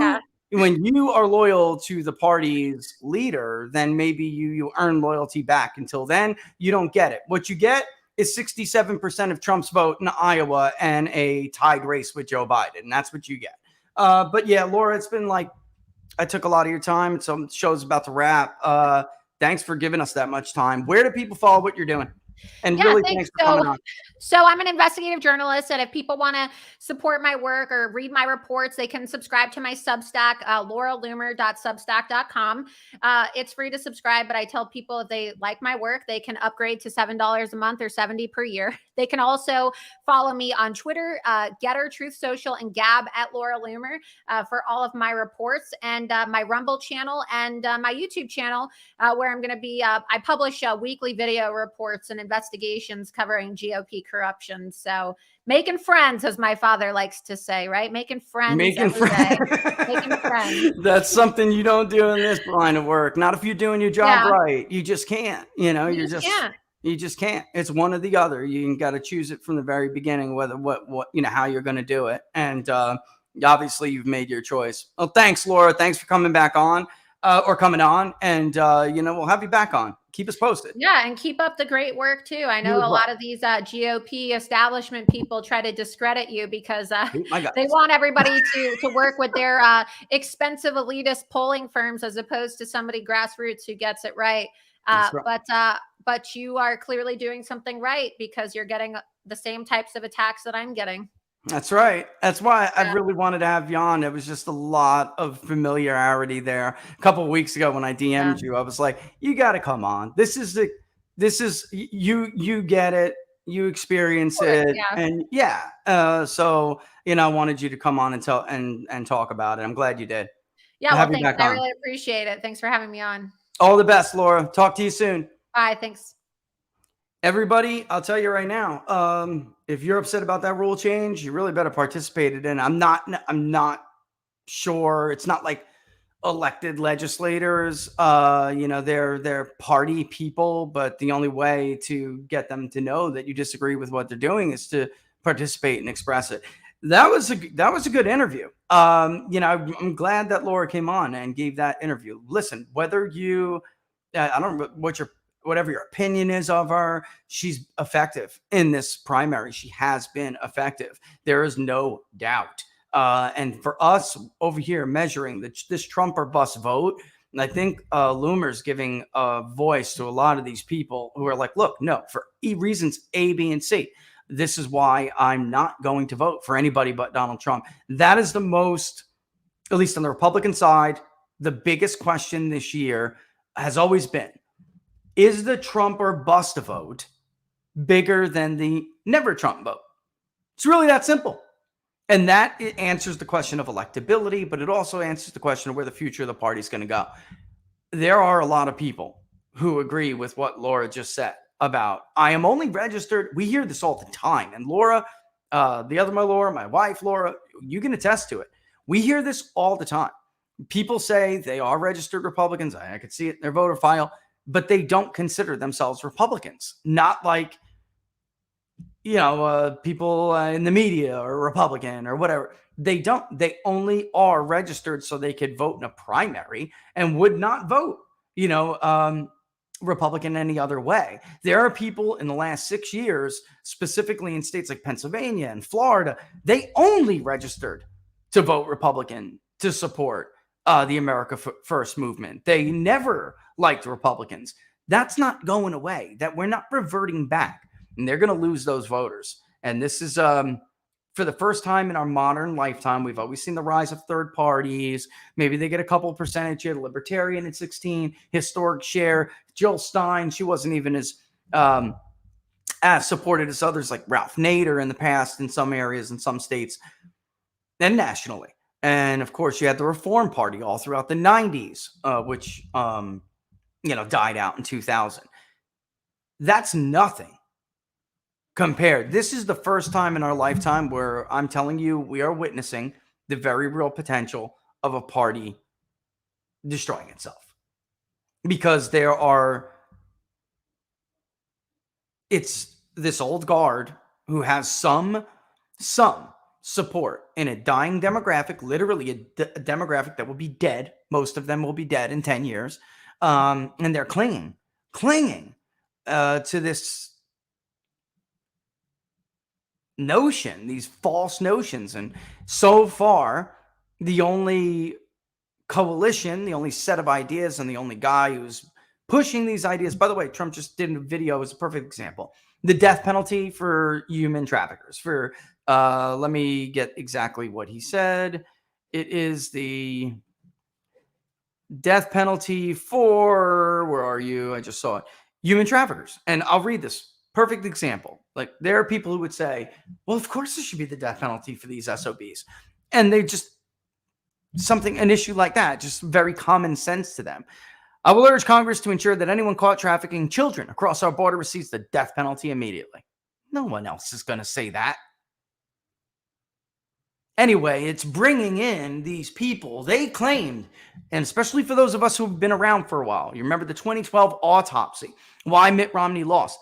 This is the coalition they claimed to want. This is their goal. They spent millions of dollars on a report to tell them how to get voters to how to get a coalition like Trump has right now. And by the way, all the prescriptions were wrong. Now they have the opportunity to get it, and they may sabotage it because there are certainly elements within the party that want to sabotage it, and voters will not forgive them for that. These voters didn't show up in 18. They didn't show up in 22. They're not going to show up in 24 if this is the way the Republican Party goes. That's why, honestly, we're doing polling a little bit differently this year. We want to make sure that we capture everybody. In the real world, you don't hold a gun to everybody's head and force them to vote. And then if I had a gun to your head and I forced you to vote, who would you vote for? Those aren't real numbers. That's just not how the real world works. I want to know who would show up and who wouldn't. We're not the only ones. We are causing people, other pollsters, to do this. We've been talking about it for months. So now you're starting to see other pollsters do this. And like I said, one actually used the term Trump or bust the other day, a left-wing university pollster, because it's real.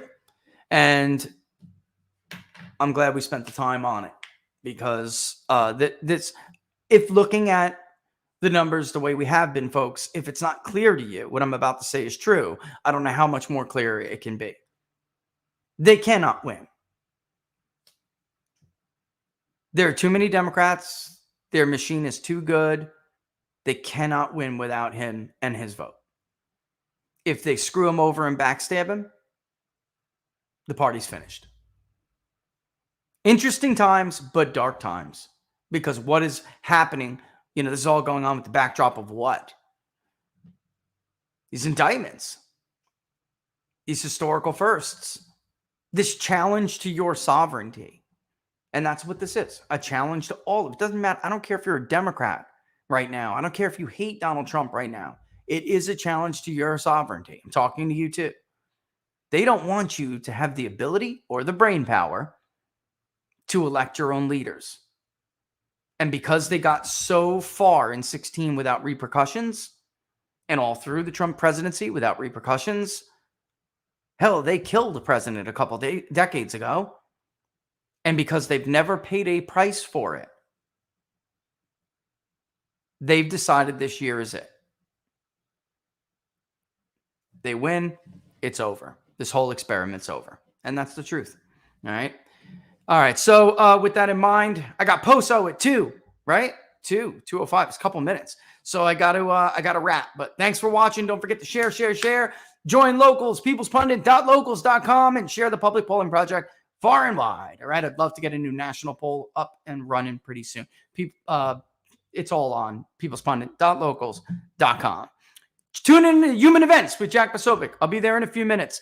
Thanks, folks. Thanks for watching. Special thanks to our guest, Laura Loomer. I know she doesn't do a lot. I'm glad she came on to chat. It was a great conversation, and looking forward to what she's got coming out next. Effective, right? Love her or hate her. Effective. See you on Monday, folks. Book club. See you Sunday. We'll wrap it up. And deuces.